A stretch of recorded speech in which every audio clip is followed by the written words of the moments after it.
একটা ফরজের সমান হবে না।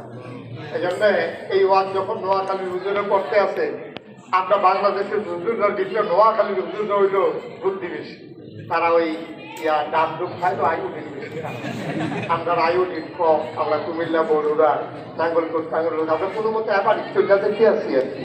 নোয়াখালী হুজুররা সাংঘাতিক সিংহ, তো হুজুরে যখন ওয়াজ করতে আছে সারা জীবনের এই কথাটা আপনি শোনা দরকার না, তা আপনি এটা করবেন কেমন? নিজেরা কথা বলে আমার কথা শুনবেন কেমনে? সারা জীবনের নফল যদি আপনি একসাথে করেন একটা ফরজের সমান হবে। এই কথা যখন হুজুরে কইছে, একটা বাকিও বইয়া বইয়া কয় নফল কি পাও গেল, এত নফল করলাম দায় করলাম সব কি পাও গেল, দেখা দেখে বইয়া পেটাছে হুজুর কথা কয়েকটি কথা হুজুর কথা হইল আপনি যেমনি কই দেন সারা জীবনের নফল মিলে একটা ফরজ হইতো না, তো এটা কোন না